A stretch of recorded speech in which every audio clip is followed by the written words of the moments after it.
Hello everyone, my name is Wayne. And I'm Rebecca. And we are your Bourbon Journey. Welcome back to the cabin. This is episode 7, and today we're playing the ultimate blending game. We're pitting classic Irish smoothness against the innovative craft powerhouse of the American West Coast. Captain, are the passengers confirmed for this high-stakes transatlantic flight? Affirmative. We have cleared the flight path for day 19, 20, and 21. That's a triple threat from Dublin, LA, and Seattle. Let's see where in the world Flaviar takes us today.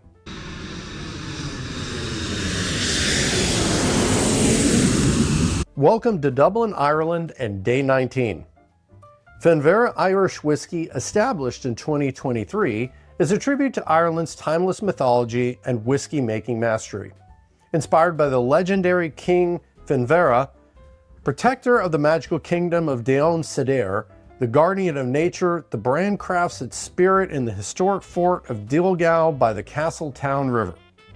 This unique location, rich in history, serves as the perfect backdrop for Finvara's blend of tradition and storytelling. The King's Gambit is a mythical nod to age-old practices. Combining malted and unmalted barley, it undergoes triple distillation in copper pot stills to achieve remarkable smoothness. The whiskey is matured in a combination of ex-bourbon and sherry barrels, ensuring exceptional quality. The intricate folklore-inspired design of its bottle reflects its mythical roots, capturing Irish storytelling at its finest. That sounds pretty fun. I am looking forward to it based on the story, and Ireland is a place I'd like to go someday. And we do enjoy a good Irish whiskey, so I'll be interested to see how this is. Good. It's very light on the nose. It's fruity. I think that's the sherry that's coming through. I'm getting a little barley. Oh yeah, there's barley. Well, let's taste it. Cheers to Finvara Irish whiskey. Cheers. Cheers.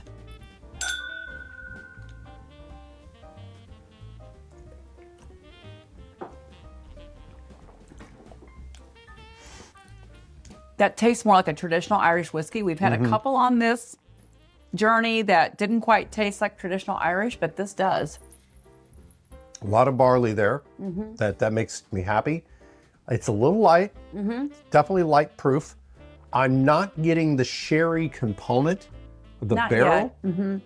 I mean, you did say it was triple pot distilled, which is also a landmark of what Irish whiskey typically is. Not bad.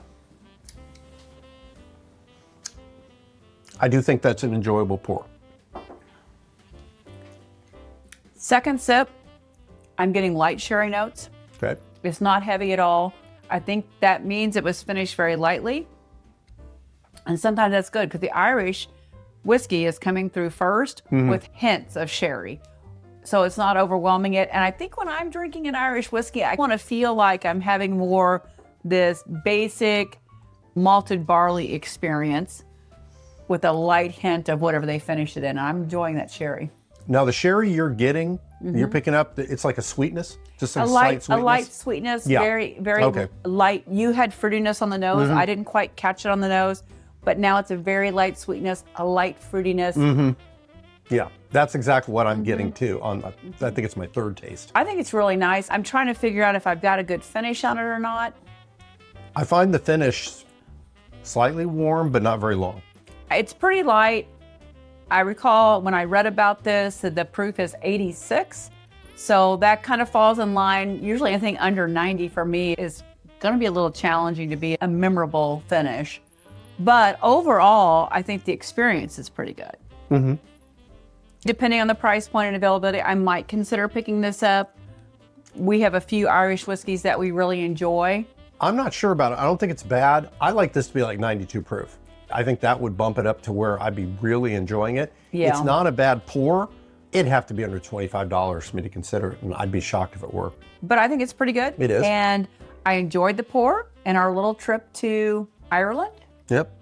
So I guess we should fasten our seatbelts and head to our next destination.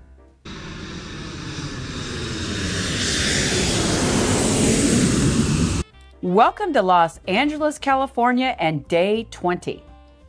Lodestar whiskey was founded in 2024 by cousins Anna Axter and Wendelin von Schroeder, two whiskey lovers and entertainment industry veterans who set out to follow flavor, not rules.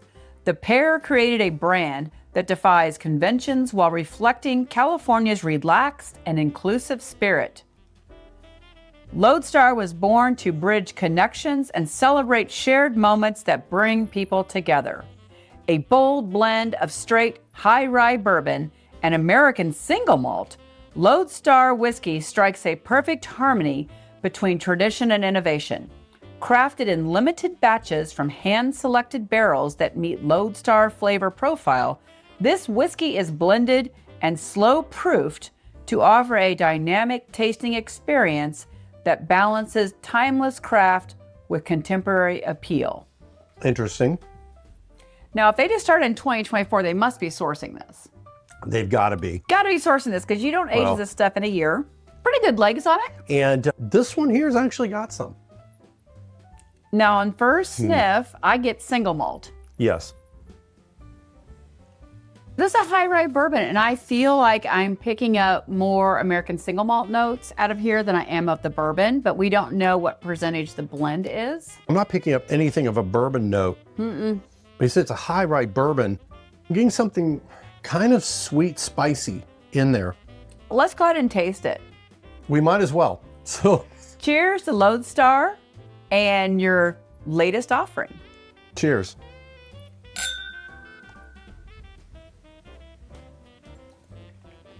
It's got a pretty dynamic flavor on the palate. It's actually a little proofier than I thought it would be. It's got more flavor than the nose. The bourbon appeared and it crashed the single malt. I agree. I feel like, the only way to put this, I feel like I have a train wreck in my mouth. Because I have two things I really like and they met and they don't like each other anymore. Yeah, the nose was just so strong single malt, but the palate is really coming through as bourbon. And like you, I feel like I lost the single malt a bit, but let's try it again because sometimes that first sip is a little deceiving. Now that time when it first hit, I was getting a lot of barley notes when it first entered my palate. And then it started coming forward with more caramel and cinnamon that I would expect from a bourbon. So that time I'm getting a little bit more of the two of them. I'll be curious to research this a little bit more and find out who their blender is and things of that nature. It's got great legs. I don't like it. I'm curious to know where they're sourcing from, because obviously, again, they've only been around since 2024, so they couldn't have produced this. And I'm curious about who's blending for them, because I feel like the blend's a little off. It's not quite as balanced as it could be. That's just my palate and how I feel about it. You may think it's a perfect blend. It's not offensive in any way. It's not like I don't want to finish this glass that I poured. It's got an okay finish on it. The finish is more like a bourbon to me. I wouldn't purchase this bottle. What do you think? It's not my cup of tea. I think that I agree with you on the blending aspect. I think it's fascinating. I was pretty interested to try a high-rye bourbon blended with a single malt. I was very interested in that, but this left me a little short here. And I feel like the blending is where it missed because it's not complementary. Yes.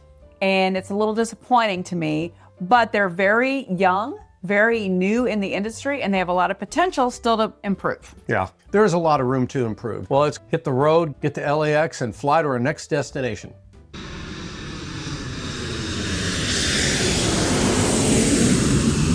Welcome to Seattle, Washington, and day 21. Woodinville Whiskey Company was established in 2010 by two lifelong best friends, Orland Sorensen and Brett Carlisle, in Woodinville, Washington, that's near Seattle. Their ambition was simple but bold, to prove that world-class whiskey could still be made outside of Kentucky and Scotland, utilizing 100% locally grown Washington grain for the Almond family farm in Quincy. They embraced a grain-to-glass philosophy controlling every step of production. After spending approximately 5 years aging a new charred American oak through the harsh climate swings of central Washington, their flagship straight bourbon takes a luxurious detour. For an additional 6 months, the whiskey is finished in ruby port pipes sourced from Portugal's famed Douro Valley. This marriage of Pacific Northwest grain-to-glass tradition in Europe's wine finishing results in a bold, dark amber drum. This one is a delicate tribute to the art of the cask finish. Well, Wayne, you had me at port finish because I love a really good port. And I'm pretty excited about this. And when we poured these, we saw this was definitely the darkest of them all. And so high hopes here. This one here, all the notes I am really interested in. Well, I get the port right away on the nose. Oh yeah, it's Luscious, luscious. I think it's, you're really picking up, I think it's subtle and it's just wonderful. I say luscious because it's rich and I know it's a port finish. I don't want to be guessing. I want to know that when I pick it up and my nose hits it, I recognize port, and I definitely recognize port in this. Now, I'm also with picking up the port. You can pick up the bourbon notes in there. Mm-hmm. There's a bit of brown sugar. Oh my gosh. Got to be careful. You get too far. The alcohol's there. It's only 90 proof. I'm looking forward to trying this. Look at the legs. Look at the legs on this. They are just heavy. And that's saying a lot for beautiful legs. Well, that's saying a lot for a 90 proof too. I bet the port's contributing to that. It's got to be. I'm looking forward to this. I'm- Cheers to Woodinville whiskey. Let's see what this bottle brings. Cheers. Cheers.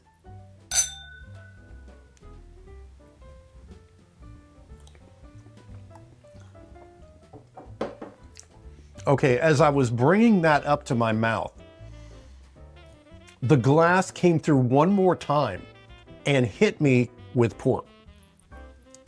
Then the palate, it is a port wine. It is a port wine and bourbon. It is exactly what it states. This is very good. Yes. Has me going for What he said, because oh my goodness, I love a good ruby port. And this is fantastic. It's got just the right amount of ruby port notes. It doesn't overtake the bourbon. You still know it's a bourbon. You still got the bourbon there, and I'm loving it. That's just one sip, but I'm loving it already. And the viscosity on this is fantastic. Yeah. Second taste, bourbon and port together. In this case, they've hit and they have spread out my mouth, and it is very good. I would say it's harmonious because they are playing so well together. It is the perfect example of great finishing in a way that is just the right amount. It's not too short on the finishing, not too long on it. It is just perfect because the bourbon is still center stage, but the sherry is taking the bourbon to a new level. And that's how you should be doing it when you're doing some kind of a special finish with something. It should take your original spirit, not lose it, but then elevate it by the new finish. Whoever finished this really waited till the right moment, and they pulled it at a perfect time. It wasn't too much bourbon and it wasn't too much port. They got it right to that middle and they stopped it. Oh my gosh, this is good. We have more wine finishes and sherry finishes. We do not have a lot of port finishes. I don't think a lot of people dabble in that. This is a really good port finish, and I'm enjoying it immensely. The finish is fantastic. It's a bourbon finish wrapped in these lovely port notes. And it's long and lingering, just like the legs. And I would say this would be a buy. I like it a lot. I would like to have a bottle of this on our shelf. For me, it would depend on how much it is. Well, yeah. I do agree this, if we do buy it, this would be the third I think we bought. To show what they do in their higher end lines with this, I think is really fascinating, and I think it speaks well of the distillery. Oh yeah, absolutely. You've got a banger here. This is one that would appeal to a wine drinker. If you're not a wine drinker, especially red wine and or ports, I'm not sure if you would love this because that is certainly a component that is coming through on the tasting notes. But if you have any inkling at all about liking that, I would at least try it somewhere, like in a bar or at a friend's house. Give it a shot, see what you think of it, because we're pretty picky about our wine finishes because we do like wine a lot and we have quite a bit of experience in that. So we're probably pickier than the average bourbon drinker when it comes to wine finishes. And this one is really terrific. We got to get to the taxi. We got to get to the airport, because if we miss the next flight, whatever, we're going to be stuck in Seattle. And we'll be sleepless in Seattle, maybe. But anyway, let's lift our glass. I'm going to grab my Dublin one since it's the very first one. So cheers to you on this leg of the journey. Hope you'll join us on the next trip. And the final one. And the final one. If you like what we do, hit the subscribe button. Always remember to drink responsibly, and grab the Flaviar journey, because it has really been fun. Cheers. Cheers.